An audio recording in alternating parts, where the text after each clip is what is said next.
This week, what does it take to design an RV floor plan? We talked to our friends over at Sabre about how they take customer feedback and influencer collaborations and more. This is RV Miles. Chances are you've seen them on the road. That's because Blue Ox designs and manufactures the best towing products in the industry. Just look around. You'll find them on highways and campgrounds and anywhere you find people traveling in the great outdoors. From award-winning tow bars and base plates to a full line of weight distribution hitches, adjustable ball mounts, and now they have fifth wheel hitches too. With Blue Ox, towing doesn't have to be a drag. Visit blueox.com for more information. More in a moment, but first, this episode is sponsored by RVmattress.com by Brooklyn Bedding. Get a real mattress for your RV instead of the cheap piece of foam that it came with at RVmattress.com by Brooklyn Bedding. They sell real mattresses in all the odd sizes RVs require, like short kings, Olympic queens, odd bunk sizes, different thicknesses, and more. Their mattresses are toxin-free, made in their factory in Arizona, and shipped to you vacuum-sealed wherever you are. You just unwrap them and let them expand. They have a 120-night sleep trial, free shipping, and a limited lifetime warranty. But the best part is the RV Miles community gets 30% off, the best deal they ever offer, any day of the year with code RVMiles at RVmattress.com/RVMiles. That's RVmattress.com/RVMiles with code RVMiles at checkout for 30% off.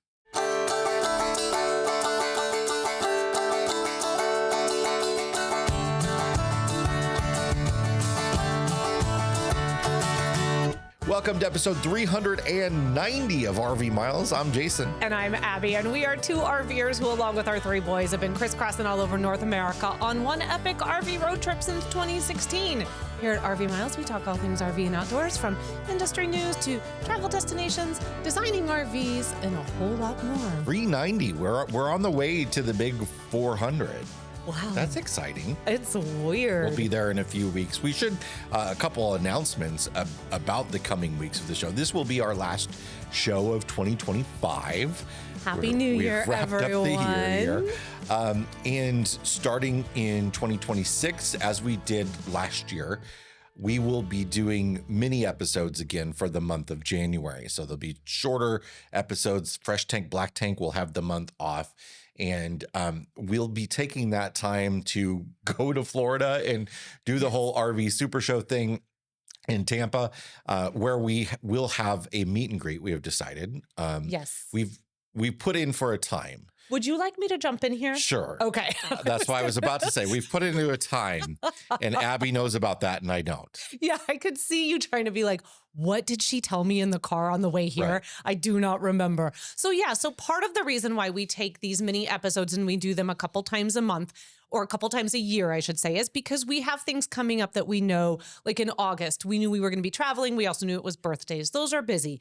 January is busy because it's the kickoff to RV show season. And for us, we always try to attend the Florida RV show in Tampa. And so we're going to be down there. We're going to be there for the Wednesday and Thursday of the public opening of the show.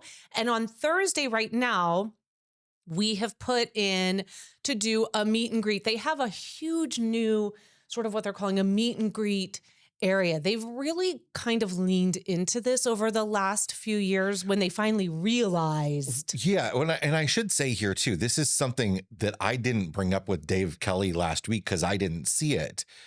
The show is bigger this year. Yeah. They're using, I didn't even know there was more room at the fairgrounds, but there's like a big, I think it's like a horse show barn that they're using for the Ford Towing Boot Camp, which is going to be at the fairgrounds. And then next to that is this meet and greet space sort of in the middle of the show. It's going to, for people who've been to the show many times in the past, it's going to look significantly different. Yeah, this space is huge, which part of me, because this is my social anxiety and always my fear that, if you build it, they still won't come. Stop it. And so I originally didn't want to, book a space. It's a 45-minute space. And right now it looks like it's going to be Thursday around 3:00 of the show. So please mark your calendars if you're going to be there to come join us. But as we get confirmation, I will make posts across social media as well as in the Mile Marker Facebook group and then the RV Miles Facebook group to confirm what time our meet and greet is. Time slots just opened up. That was the one we selected, but so, whether we get it or not, who knows? Yeah, we'll get a confirmation here pretty soon. But they're going to have a big digital sign that will direct you to where this area is. I believe it will have the schedule of who is meeting when. We get 45 minutes to hang out with y'all or do a talk. We haven't quite decided what we're going to do. Last time we did this, we kind of thought we were just going to be interacting with all of you and getting a chance to kind of talk one-on-one to everybody and meet all of you. And then it sort of ended up being a Q&A a little bit. They had like a microphone and the ability for us to sort of talk to the room. We didn't expect the space when we walked into it. No. The last time we did set up like an audience with seats. Yeah. And that's what it was. So if you were at our last one, you saw us walk in like deer in the headlights because we were like, this is not what we were expecting. We weren't expecting to stand up here and talk for 45 minutes. But you know us, we know how to make 45 minutes go by like that. So I'm not quite sure what the whole setup in regards to how the meet and greet is going to go this year, but it is definitely going to be in a bigger space. It's going to be easy to find, and they're really leaning into having meet and greets for influencers, content creators to meet all of you because this show is huge and there's a lot of us there. So that's happening. And then at the end of January, we've talked about this. We're going to be at the Kansas City RV show on the last Saturday of January. We're just there for that one day at the show. And while we're there, we will be doing, I believe, I just saw the schedule and I believe we're doing 3 seminars. And then we have a meet and greet at the 37 RV Miles. So the 37 RV Miles is going to be both, I believe, at Tampa. yeah, it'll be at both shows. We have our little Sabre just sent us these. Oh my gosh, right? These mugs. They're the color changing mugs. So when you put hot liquid into them, they're black when they're cold, and you put hot liquid into them. The Sabre 37 RV Miles appears. It's so wild. When I unwrapped them, because I didn't know these were coming, and we get this package, and it says that it was from the Forest River sales department. And I was like, oh, do we have something they needed to send us for the rig or whatever? I had no idea. And I opened these up and it's just these 2 black mugs. And I'm thinking, oh, well, that's so sweet. They know we like coffee. They sent us these black coffee mugs. And I was like, cool. And it's the new the Rugged and Loyal with the full wrap. Damien's company, our friend Damien Ross, his company that he has started. In addition, he's the editor over at RV Today. I did talk to Shirley, and the Rugged and Loyal edition won't be at Florida, but it's really cool. It is very cool. Cherokee, who is the division of Forest River that Sabre's under, just did a big whole photo shoot with one at a tailgating event. And it looks really great. Yeah, maybe we can overlay a few photos here of it while we're talking. But so, I get these mugs and I'm thinking, oh, well, black mugs. These are nice and they'll look good, on cameras. And then I just looked a little closer and I was like, wait, there's something. Oh, and I was like, oh, these are going to be color changing. And then I kind of like fangirled a little bit when I realized that it was going to be the 37 RV Miles that showed up. And I was like, I really feel like you know what? I said, Jason, we should probably just go ahead and retire. Yeah. I said 2 things have happened. We got to design an RV. Having the RV isn't enough, on a but the mug. coffee mug.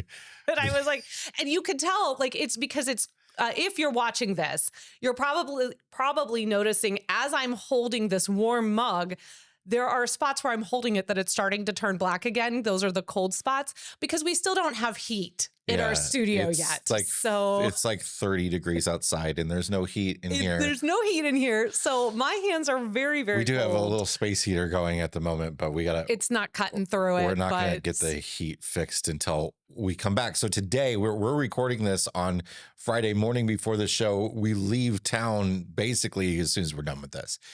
So we're going to go load the truck up and we're heading to Kansas City, and we're heading out of town. Down to Texas. We're going to Kansas City for a couple days, and it's just a stopover really on our way to Texas, where we're having Christmas with Abby's brother, The old four-wheel drive sleigh. our Just brother heading and out. my brother-in-law, I guess, Yeah.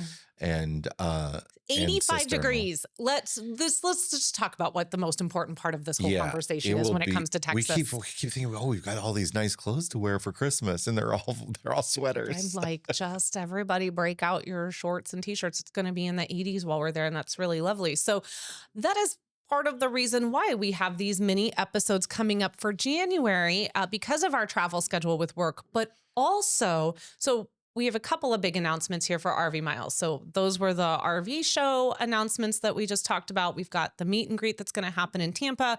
We're going to be down at the Kansas City RV show on the last Saturday of January. We will also have a meet and greet there. But the biggest one, and this for you audio listeners, this will change nothing about how you consume the RV Miles podcast. So if you need to go get yourself a cup of coffee, feel free, or just maybe hit 30 seconds for a couple if you don't care about what's going on YouTube.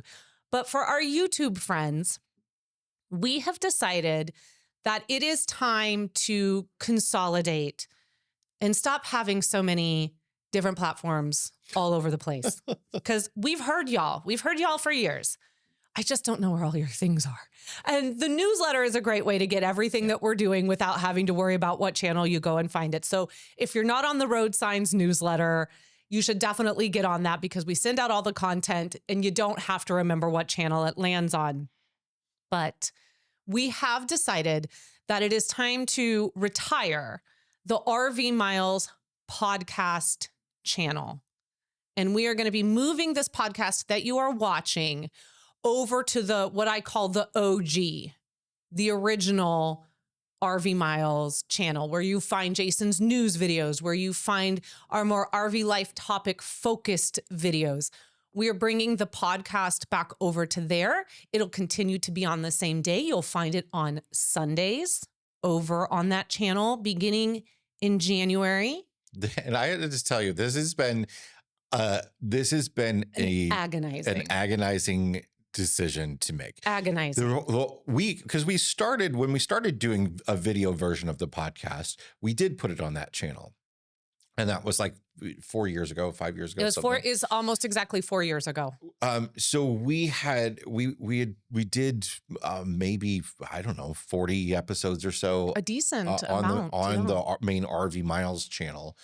And what we had found, and this is when video podcasts were just starting to really get popular, is that on our channel, and this was backed up by things that were happening on a lot of other channels as well, that the lower views of the podcast, which is totally normal, and we expect the podcast to have lower views than the shorter videos. People just don't click on an hour, 10-minute video as often. I do. What we well, I love it. Well, I love a good long video. It is happening more and more. Like the largest corner of YouTube now is people watching on their TVs at home. Mm-hmm. It is becoming, your home entertainment system.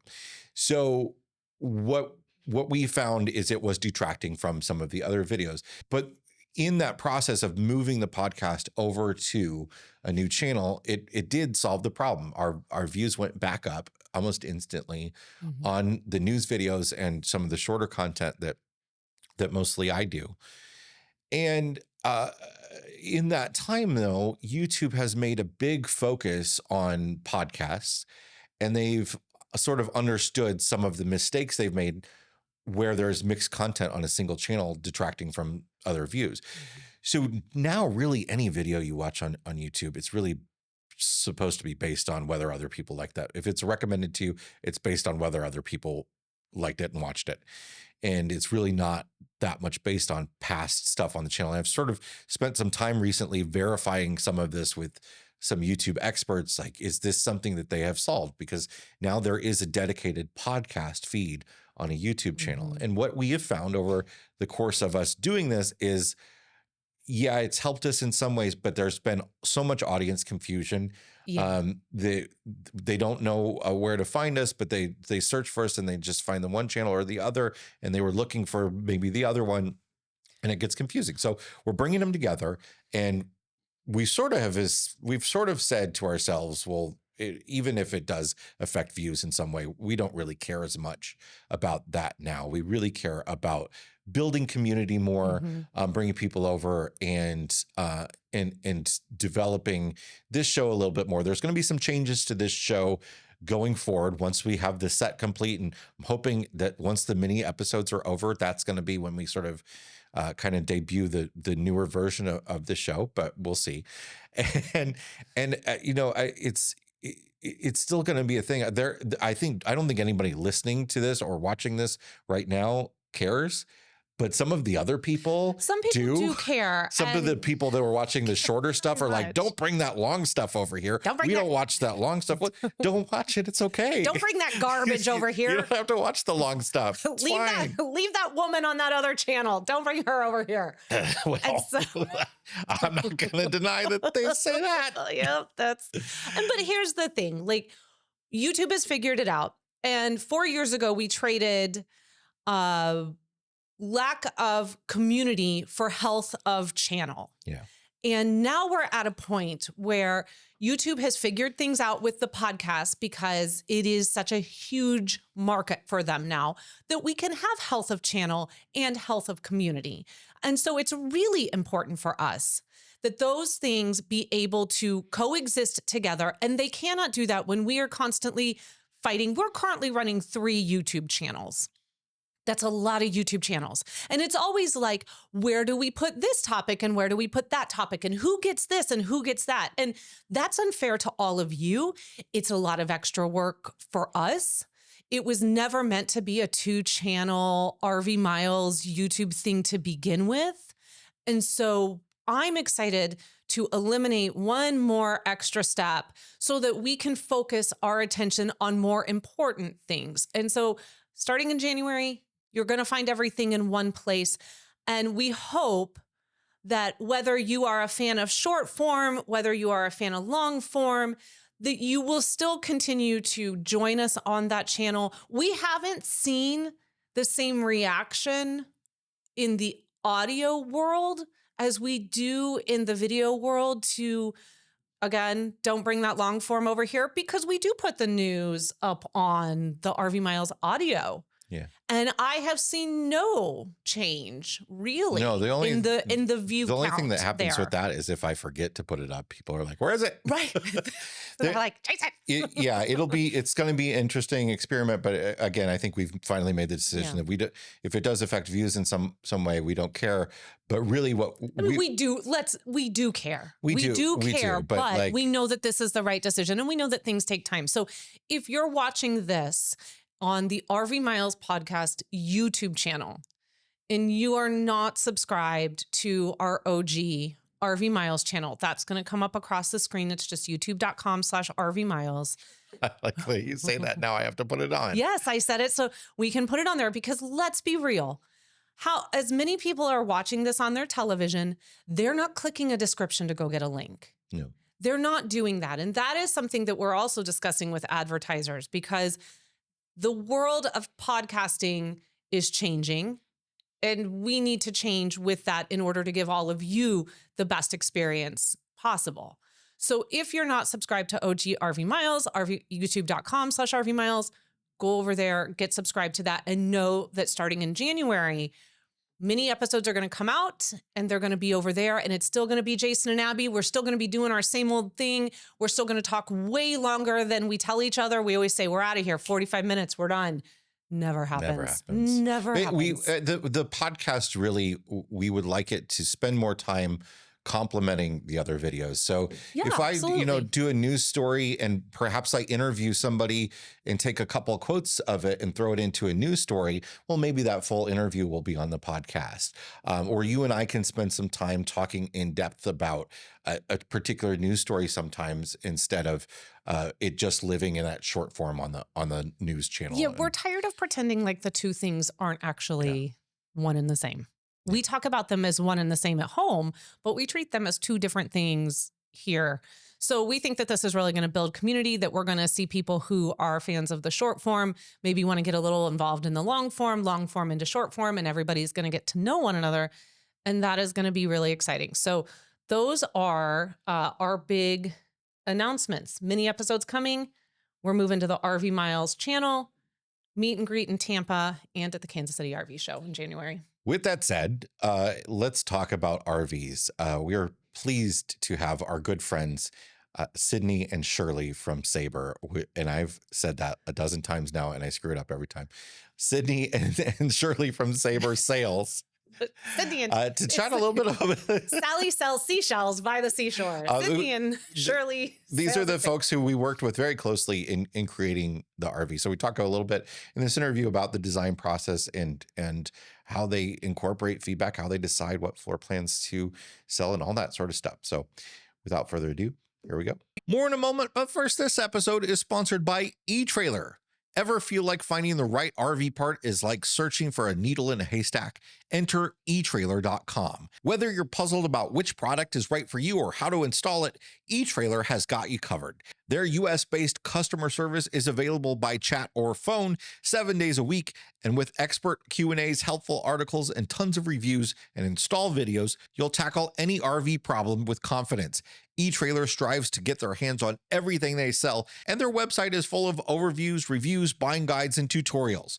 And it's not just RV parts, it's towing and vehicle accessories, camping supplies, and more. Head to the link in the description and get free shipping on orders over $99. The RV lifestyle is about community, and the RV community is at the heart of RV Life. RV Life recently celebrated the 1 millionth trip planned with RV Life Trip Wizard, their excellent trip planning tool for RVers, featuring all the trusted reviews, pictures, and tips from their RV Life campground site. RV Life also features several blog sites and over 20 additional RVing forums to serve the community. All this experience and community feedback come together to help create a fantastic RV trip planner and mobile navigation tool collectively called RV Life Pro. RV Life has marked a milestone of over 3 billion miles traveled using RV Life Pro with a B, counting both the planned RV trips and ad hoc navigation with the included RV Safe mobile app. Take 25% off RV Life Pro at the link in the description for this episode. My guests today are Shirley Cartwright, the product manager for Sabre RVs, along with Sydney Briggs with sales from Sabre. Shirley and there's too many S's. Shirley and Sydney, welcome to the show. Thank you. Thanks for having us. I wanted to bring you guys on because, well, first of all, we had such a great collaboration putting together the Sabre 37 RV Miles. But Abby and I learned so much about the RV design process through doing this with y'all. And this wasn't even our first time working together. And we worked together when we were brand ambassadors for the 37 FLL a few years ago. And we had done the factory tours and we had been back and forth many times and seen how everything worked. But going through the process of designing a floor plan for an RV was really, really eye-opening in a lot of ways. So I thought it would be really great to bring you guys on to sort of talk about how some of that works, both from your standpoint and then from a sales standpoint, you know, what the customer sees, what the customers want. Because I think there's like this attitude out there a lot of the times that that RV manufacturers don't listen to customers. And I think the reality is there's a lot of customers with a lot of different opinions to listen to. And in the end, you have to make choices. And all of RV design is a bit of an exercise in compromise. So Shirley, could you start out with sharing with me at a company like Sabre, when you're starting to build a floor plan from scratch, what's the first stuff in your mind? What are the first questions you're asking yourself? What are you trying to accomplish when you set out to start with a new floor plan? Well, first, it depends on, are we trying to get something that's family oriented? Is it going to be for a couple? Is it going to have some kind of way for them to work from it? Or are they just going to be camping in it? So there's like lots of different things that we're thinking about as we determine, like, what are we missing in our lineup? What are people asking for? What are they looking for? When you see all of the other brands out there, obviously there's a lot of RV brands, and at Forest River, so we should say Sabre is a division of Forest River, and there's a lot of brands at Forest River. And there's a lot of copying each other's floor plans throughout the RV industry often. Are you trying to react to what some of the other brands are doing as well? You're trying to, find something that sets you apart in a little way? We do try to set ourselves apart. I'm not saying we haven't went with like if there's something really, really popular that people really, really want, we look at what they're asking for. And if someone's got it out there, we're like, okay, based on feedback that we get at shows and things like that, we're like, what don't they like about the other ones that are already out there? Why are they not buying those? What do we need to do to make ours more user friendly or have more storage or whatever the case may be? Like in our 36 DBB, the lofts in a lot of them were just not deep enough, and that's one of the things people are saying. They liked the extra sleeping up top, but they're not really tall enough for the kids to sit up there and play, things like that. So, and seating, they were talking about seating. There wasn't enough seating for like them to dine in there and to actually sit and watch a movie as a family, because it sleeps a lot of people. So we're constantly listening to that feedback, and we do try to improve on maybe floor plans already out there, or in some cases, we just try to come up with something on our own that's based around what we're getting feedback on.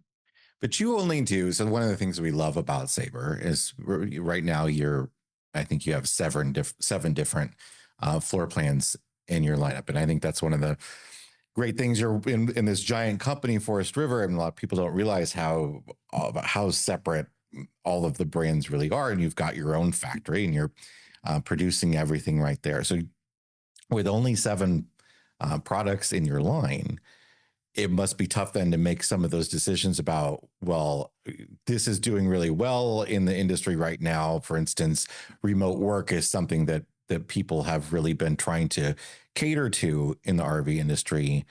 Uh, how do you make the decisions about, will this sell? Is this something that will get people excited? Is this something that we can that we should just hold off on and not do? It's not good enough for us at the moment.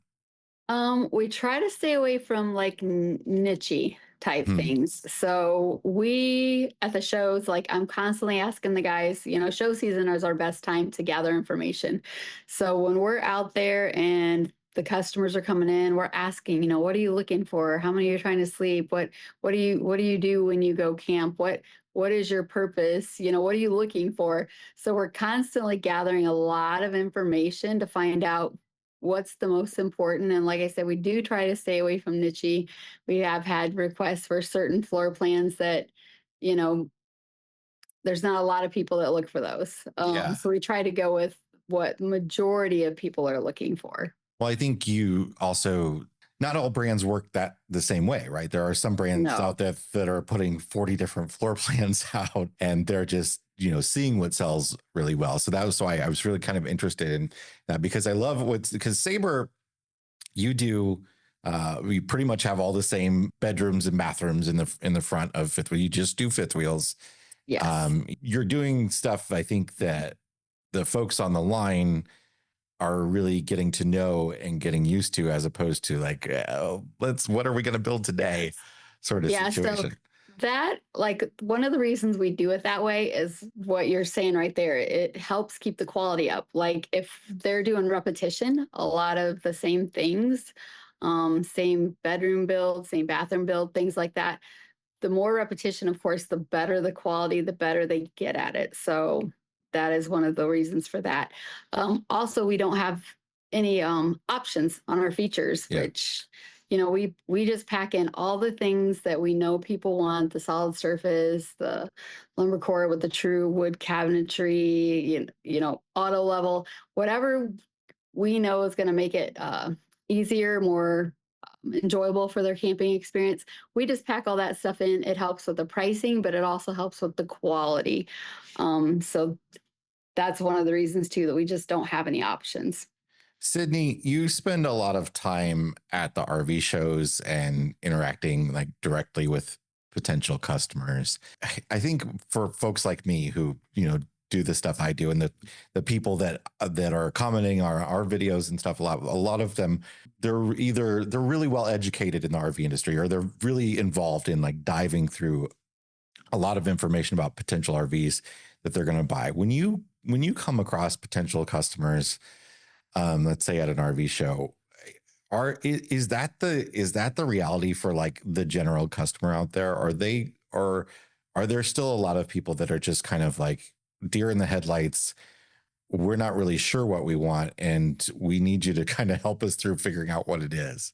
Yeah, I feel like people have a lot more access to, for example, podcasters like you and Abby, and people who have more knowledge where they can learn more through the internet. And then a lot of people are coming in already kind of knowing what they're looking for. They have their top 5 brands or whatever.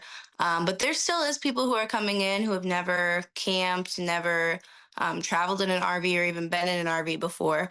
So there's really a wide range of customers. I would say the majority of them do know a good amount about RVs, but a lot of them too have also been camping for 20 plus years or so. So you see a lot of different people with a lot of different types of knowledge regarding RVs.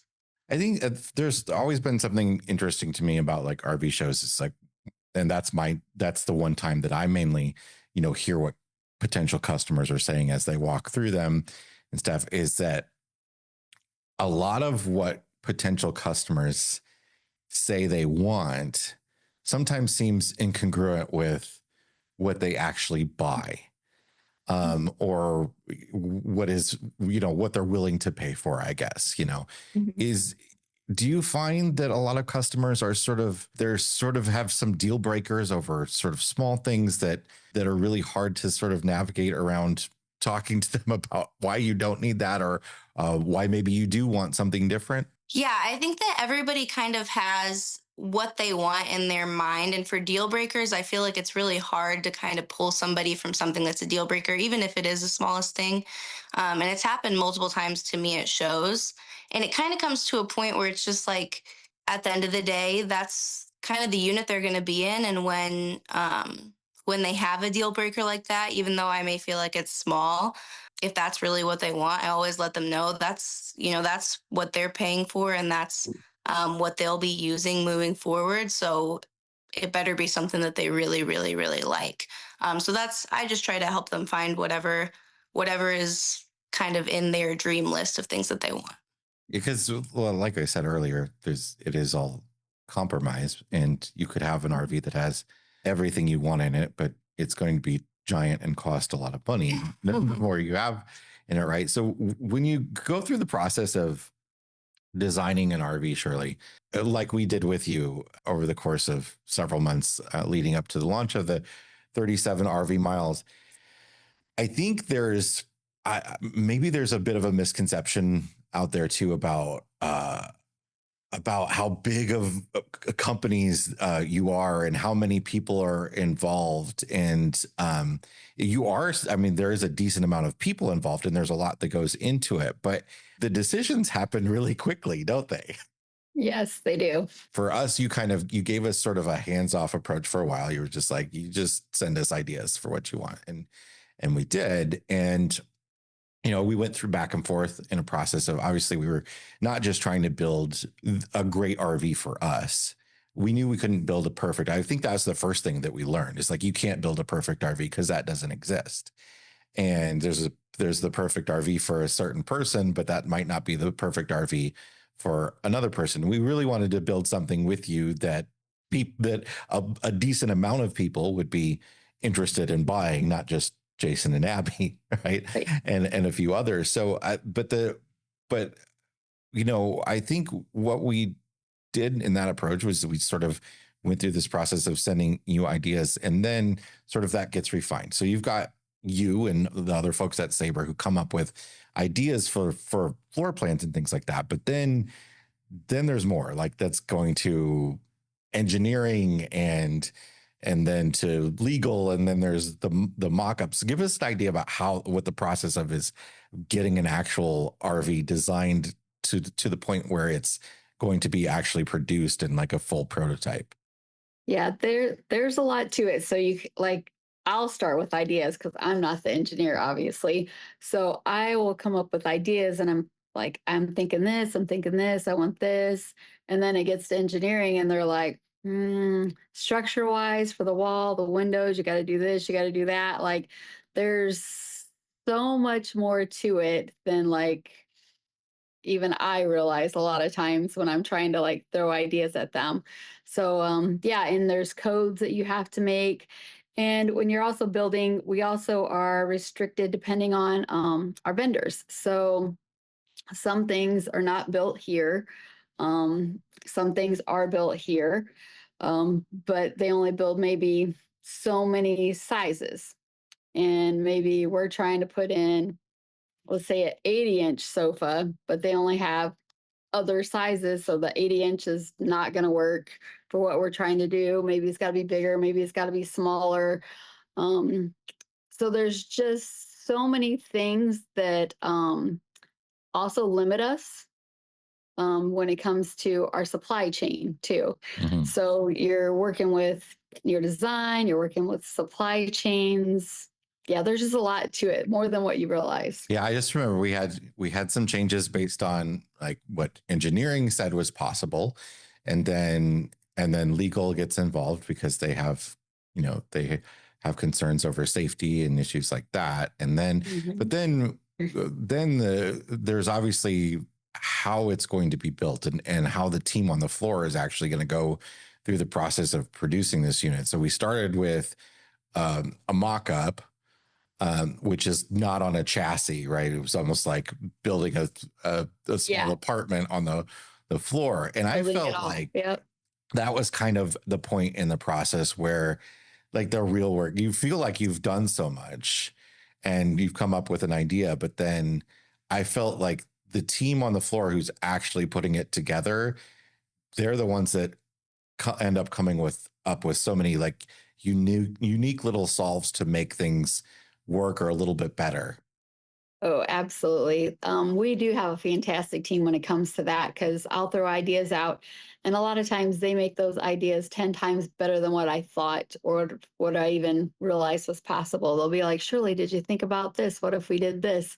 Like, we honestly have a really good team behind the scenes because, like, I'll have a bunk room, but they're trying to make that bunk room amazing and make everything function properly and just add extra things that make just make it more user friendly, things like that, storage, whatever it might be. So they did a lot with yours, Yeah, especially. I mean, you would think that they would be like, looking to make it the easiest to build as possible, but that's really not the case. They're They really yeah they caring don't about the do end that. product. Yeah. Yeah, they really go the extra mile to try to make it not. They don't try to just get with away with the simplest thing. They are actually very creative and come up with lots of ideas for us. When you kind of take a step back and look at your time in the RV industry in terms of the design of RVs, or let's say fifth wheels in particular, I feel like there's been some really major changes over the last few years. What have you kind of seen, and where do you think things are sort of headed right now, with sort of uh, interior design for RVs? I think we are more in tune as an industry with like storage, innovation, the fact that since COVID, so many more people work remotely. A lot of them homeschool.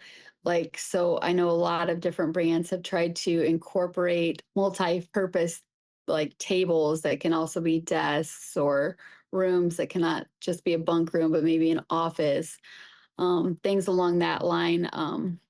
But I think they've really stepped it up over since COVID's been over. People have really stepped it up to um, just try to improve and just make them to where they're more long term because people are using them a lot more than what they Yeah. used to.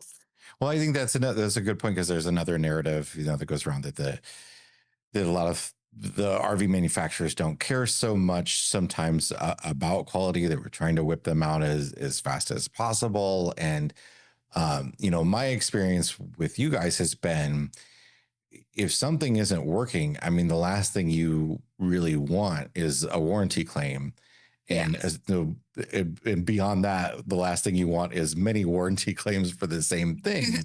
It's kind of a pain, right? So I know through the process of creating our unit and some of the feedback that we had, uh, you've made some changes based on that, and I know you're hearing that from dealers, and you're making changes from their perspective as well. But in terms of like the what we did, this sort of influencer partnership, there seems to be a bit of a trend of that happening right now, and I'm There thrilled that is. we were one of the first, and that's really cool.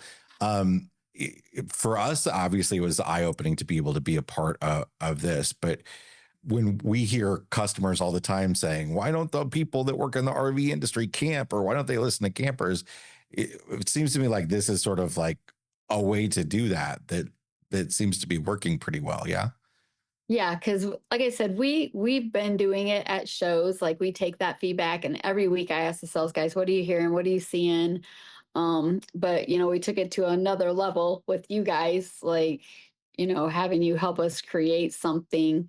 And we're actually in the works with another one that'll be coming out pretty soon.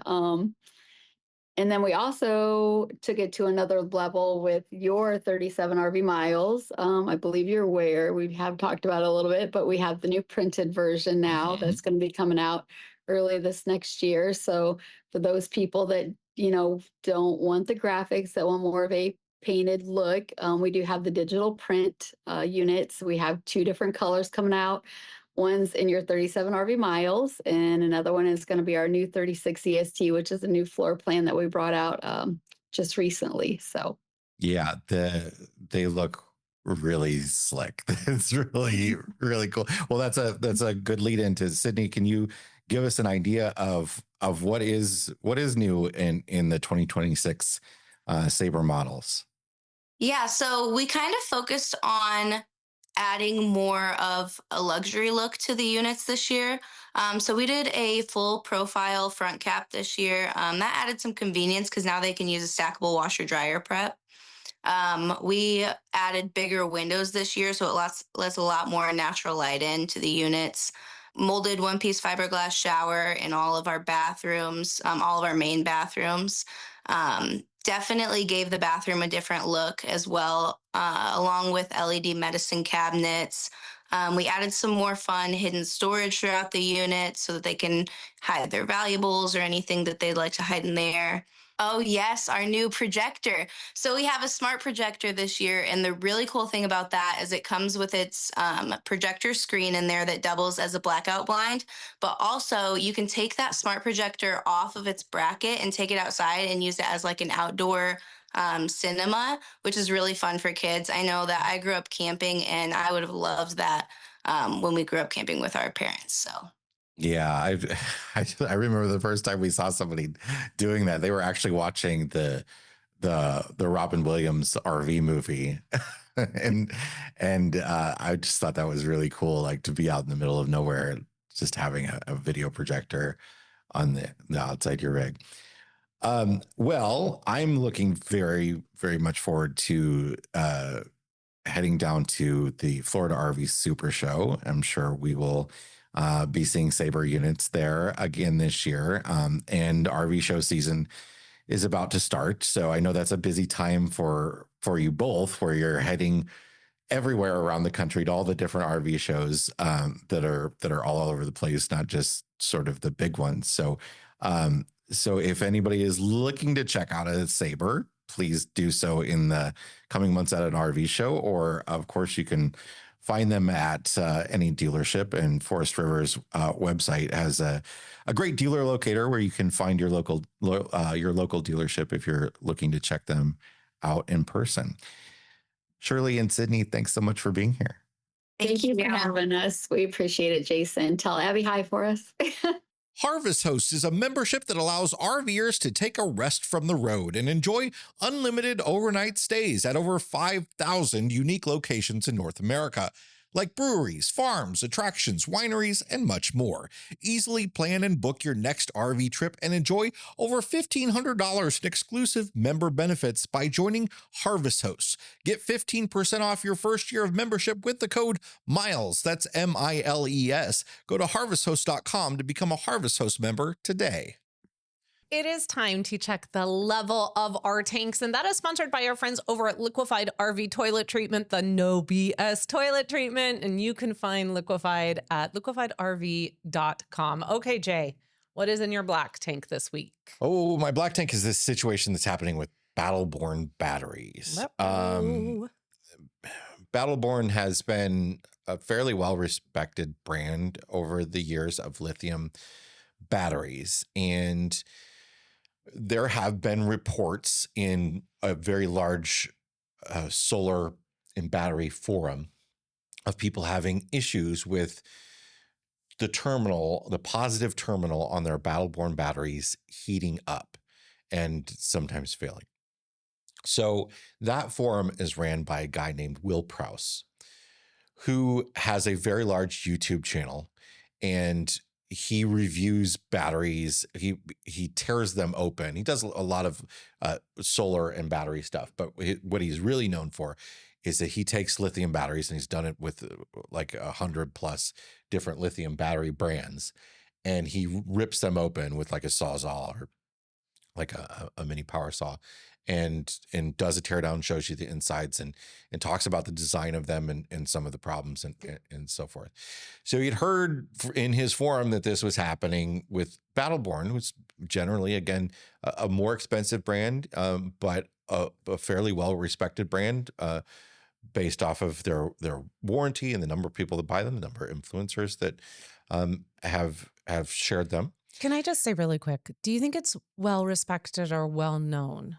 Because I think that those are two different things. I think both. I think both. Because I know of them, and I knew of them. We don't own Battleborns, but I knew of them because of all the influencers that had them. I think most people buying Battleborn batteries have felt like they're buying a premium product. They're paying extra for a product that is supposed to be more trustworthy and have a better warranty and all that sort of stuff. Yeah, no, you would know better than I would, which is why I was asking. Yeah, is it, from what we know, like one of the most important things in a battery is the quality of the BMS, and Battleborn is supposed to have a good battery management system inside it. And there's several things related to that. Battleborn did become a pretty well-respected brand over the years. They're owned by Dragonfly Energy. Dragonfly makes all sorts of other products, all sorts of other battery products as well under the Dragonfly name. And so anyway, Will was getting these reports of this, and he decided to open one up that was having the problem. He had opened a Battleborn battery up before, but he was opening one up that had the problem that was sent to him by somebody in the forum. And what it showed was the way the positive terminal on the battery design is designed. I don't want to get too technical here, but there's a metal bus bar that the stuff on the positive side is connected to. And in between that and the post itself is a plastic bushing. And the post is bolted through the plastic bushing to the bus bar with two nuts. So the electricity has to run through those bolts, which it was a surprise to Will to see that there wasn't direct contact between the bus bar and the post. And what Battleborn says is that plastic is a failsafe, that if the battery overheats because of poor connections or something, that will self-sacrifice in some way. But what happens, it seems, when that piece of plastic deforms, whether that's due to overheating because of a bad connection or something, or whether it's just due to, extreme weather conditions, you're going from 0 degrees outside to 60 degrees outside in a day or something like that. Materials fluctuate in size. What happens then is those nuts loosen up and you get arcing between the post and that bus bar. And Will shows in these videos that. And I have no experience with Battleborn batteries. We've never used Battleborn batteries. We're partners with Mastervolt. So just to be completely honest about that, but we're not here to try to talk down about their competitor or something. But this has been a big surprise to a lot of people, and there's a lot of concern over this. And what's even more concerning is Battleborn's response to this, basically saying that it is a feature, not a flaw, Okay. and that it is a failsafe. But a failsafe should not cause arcing. It should stop any electricity from flowing at all, right? Because arcing could cause a fire. And not that there have been any reports of fires, but there have been people reporting that they've had this problem with their terminals overheating on Battleborn Mhm. batteries. And so we have received so many emails asking us to cover this. And the only way I could really cover this was by sharing what Will did and talk about it. So I did that on the last news Mhm. video, and it developed a lot more comments. But again, not really an expert in the area at all, but I did recommend on that video that people have with them a infrared thermometer in order to occasionally check their electrical system, because RVs they bounce down the road. There's vibrations. Their stuff can loosen up, Yeah. and really you should be going through one of your yearly maintenance items should actually be going through and torquing all of your terminals to specifications, even in um your power distribution panel. You should actually be going in and torquing the connections to the proper specifications. And how those connections are not good is that they are heating up. So having an infrared thermometer, or you can even get an infrared camera that detects heat, which you can point that kind of stuff at like a wall, and you can see overheating in an outlet. And they've really come down in price these days. There are some people that got really mad at me for suggesting you get an infrared thermometer, because they were like, that's your solution for this problem? How about we hold Battleborn accountable? And I'm like, I'm just saying, like, you want to know if you have a problem. This is just to see. I'm not saying this is a solution, Well, but discussing it like you did on the news and yeah, creating a video, as Will did, an incredibly informative video, is holding Battleborn accountable. Short of what, I mean, I guess we could storm the castle. Let's all grab our pitchforks and our torches and let's head for, Battleborn HQ. I mean, I guess we could do that.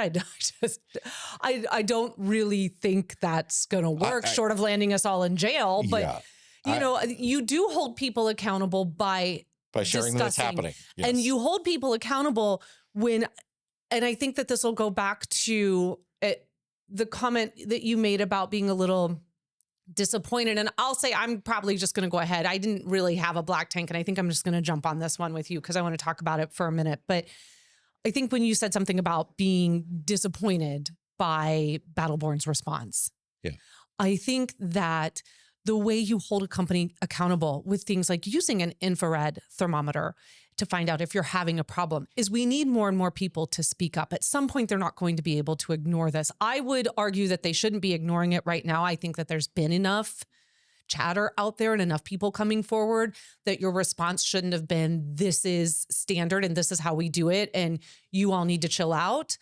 I think it should have been, we hear you, and we're going to look into this, and we're going to do our own testing, and we're going to see if there's something we need to be doing better with these batteries to keep them from overheating like this, because that is not safe. And that is certainly not the kind of brand or battery that we want to produce. Well, one of the problems, and I'm sorry for those of you watching that I've got my phone out, because I got to bring this up to get the right stats here and explain Dragonfly Energy's stock price um, in the last month, or I'm sorry, in the last year, in the year to date, so 52-week range. The high at basically the beginning of the year is $38.90 a share. Mm-hmm. Dragonfly stock today, which has actually gone up in the last couple days, but Dragonfly Energy stock today is $3.92. they seem to be financially struggling big time. And I think a lot of that has to do with the fact that Dragonfly has not reduced the price of Battleborn batteries over the years. You know, when we look at technology advancing, TVs perfect example, get better and better and better. The price actually does come down over time. And there's not a lot of examples of things that come down in price over time. But the entire lithium battery market, the entire battery market has come down in price over time. And you can get more affordable batteries of equivalent quality. And Battleborn has kept their prices where they are. Yeah. And I think that's hurt them. And maybe they don't have the financial ability to bring them down. And that's been a challenge, but they've just kept this premium identity. And they may be premium in every other element than this one flaw. And I don't know how much this one flaw propagates through the rest of their product line. So this was a 100 amp hour battery. I don't know if it's in the big game changer batteries. I don't know any of that stuff. But again, it's really about their response to this issue, and their response to this issue may be that way because they're not going to do a recall, folks. This is not going to happen. No. And they didn't respond either. We also reached out to them for comment. I reached out to their PR rep for comment, and I didn't hear anything back for our story on it. So I'm disappointed in a company like this who has really been led by the RV community, not responding in a better way to this. And just might be they don't have a good response because it's a problem that they don't have the ability to do anything about. Boy, I'm getting a little bit of a deja vu to early days of Grand Design Frame Flex. Yeah. I mean, this is really where some awkward responses, not acknowledging the issue. And I understand there is a line that you walk, and we have talked about the importance of data and how that influences decisions that are made for manufacturers, and not just going by someone says, well, XYZ is not working for me. I think you need to change it. And then you go and you change it. I understand if you need to do your own research into this and you need to put a team on this to figure out what is going on, that's one thing. And you need to take your time. That is one thing. But when you completely dismiss a group of individuals and a knowledgeable solar and battery expert, when you dismiss them and then ghost, and, we'll take us out of, they probably think, just this little YouTube channel over there. And they send us press releases. We have a press rep that we work with there. I know. I'm just saying, I'm just trying to, it's not like, I guess maybe in their mind, it's not like NBC was calling or something, but that's fine. I would argue that you might want to go watch the video though, because a lot of people had a lot of things to say about it. And I do think at some point you don't make the change just because, one person is telling you this, but when hundreds of people start telling you this, when you start seeing what happens is when you don't attempt to appropriately get ahead of a story, and you don't appropriately take the steps that you need to ensure that this story doesn't get out of hand. If we've learned nothing from Grand Design, like if we learn nothing else, that is, if you do not get ahead of a story in an appropriate way and you hear people, you listen to people, and you would do your best to try and correct it within what you know to be your parameters, within what you know to be what's truly happening, but you're listening to people. If you don't get ahead of this story, then you're going to find yourself with about hundreds of YouTube videos being made about you. Yeah. And everybody else jumping on that bandwagon, and speculating and all that sort of and stuff. You're going to have groups made about you. And even beyond just a poor response, it's a response. And this is, again, exactly what Grand Design did, was blaming the customers at first. Yeah. Like, you've overloaded it. And Battleborn was saying in these responses, and we should say this, the response from Battleborn was not to Will. It was to the individual customers that are having the problem. And the response is, well, a loose you probably had a loose connection, and I'm paraphrasing here. Loose connections overheat things, and this is a fail-safe. And I do believe that in some cases with the Frame Flex, that there was overloading. And we've had a lot of people admit that in our comments as well, saying I was part of the problem. Right. I've called that out. I mean, these are, nothing is ever black and white. Yeah. Okay. The truth always lies in the gray. Always. Okay. So Battleborn and Grand Design at the time, they needed to find the gray. They need to get into that gray space. And that is where they need to be handling the situation. And right now, they're drawing a line in the sand. Yeah. And they're on one side and everybody else is on another. And that never works out. Never works out. I mean, come on, never works out at home with my kids. But when I draw a line in the sand with my children, I'm not going to win that. I will never win that, like ever. Yeah. So, I don't really know how this is going to go. It'll be interesting to see as we come back kind of from the holiday season and life starts to ramp back up again. What kind of wings this story is going to develop. If you have Battleborn batteries, as I'm sure a lot of you do, I wouldn't worry too much. Again, get an infrared thermometer if you don't have one, or a thermal camera, and check your power system every now and then. Should be doing that anyway.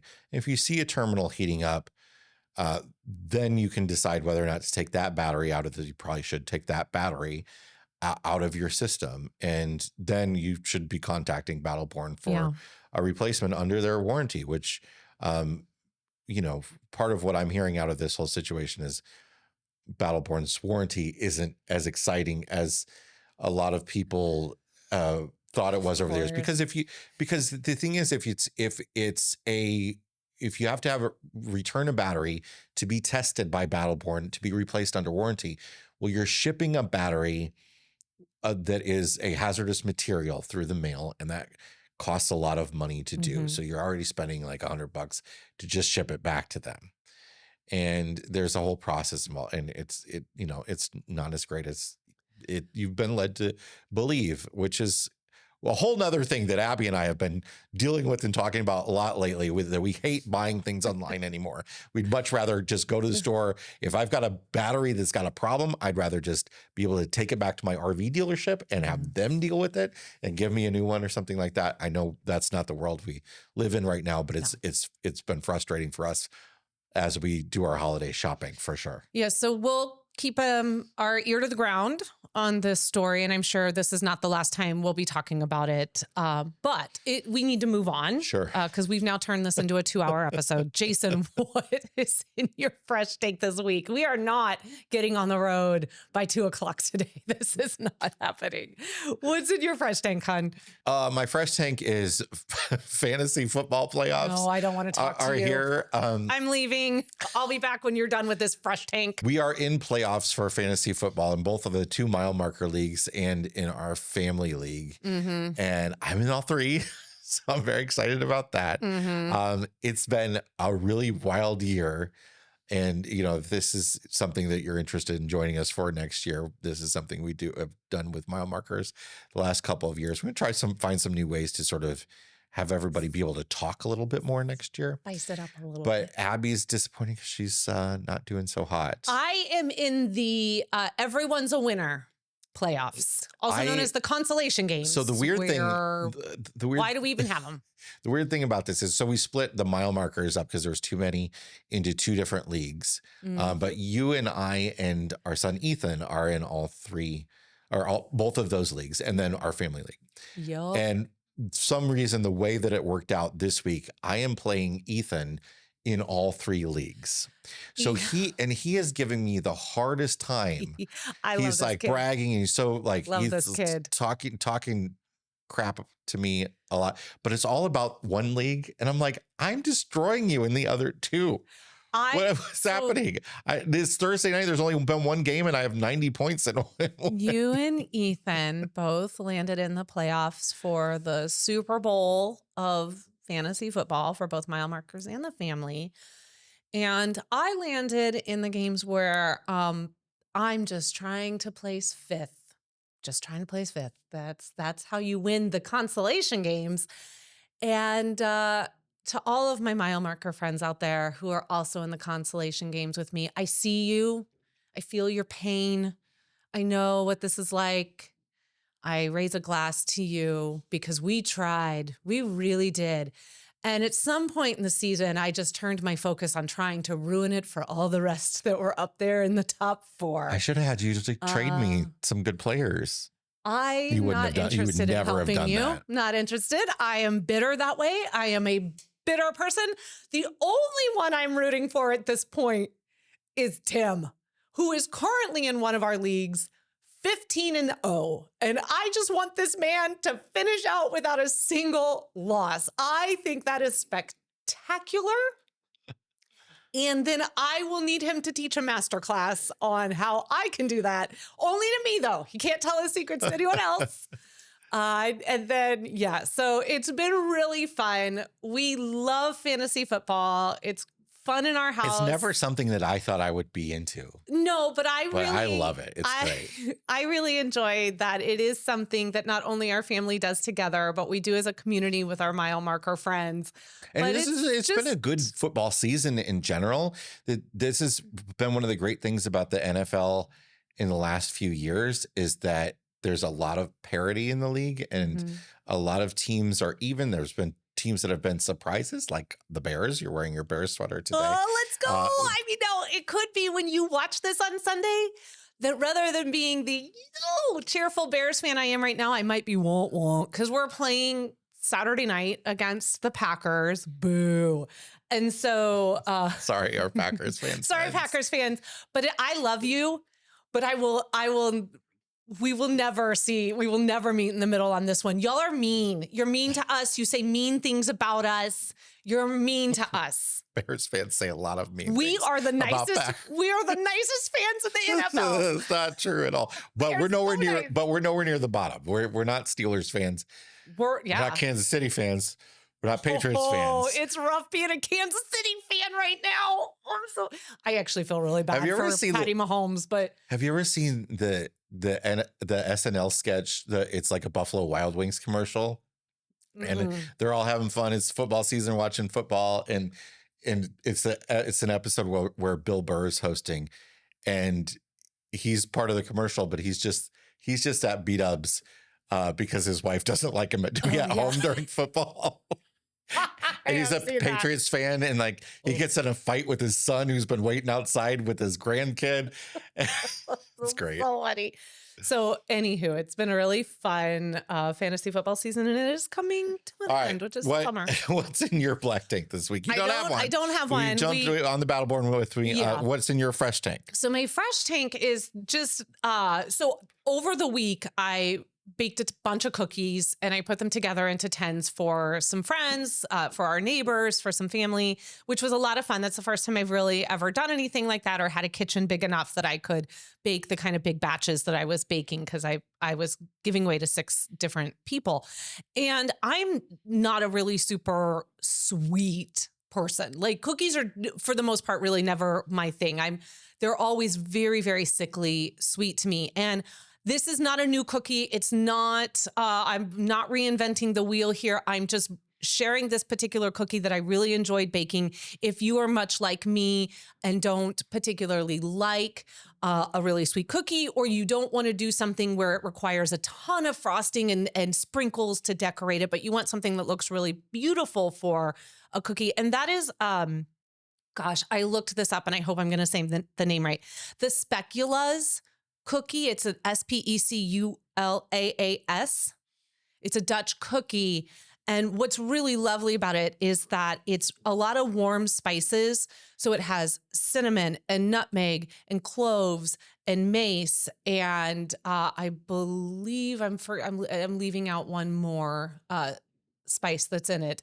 And so it comes out this really beautiful kind of like brown, just gorgeous color.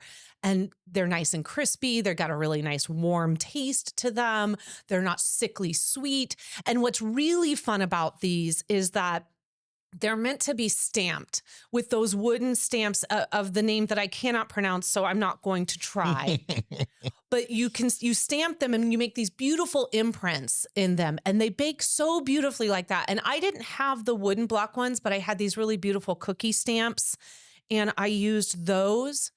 And I just thought that they came out so lovely, just with that beautiful print in them. They required no additional powdered sugar or icing or sprinkled sugar on top. And I just thought that was the first time I'd ever made them. And I really liked them. And so I just wanted to share, if you've never made those cookies before, it was very easy to do. And it's a nice addition to a cookie tin to offset, like if you're doing a lot of other sweet cookies like I did. That's it for this week's episode of the RV Miles podcast. Yes, it is, friends. And that's it for us in 2025. So the next time we see you, it will be 2026. So we hope that you continue to have a beautiful holiday season. We wish you the very, very best in the new year. Please remember that we're coming back with mini episodes over on the RV Miles YouTube channel. That's youtube.com/RV Miles. We will be at Tampa with a meet and greet. We will be at the Kansas City RV show with a meet and greet and seminars. We hope to see you at one of those in January. And until next year, friends, stay safe, stay healthy, and please keep logging those RV miles over on the RV Miles YouTube channel. Bye, everybody. Bye.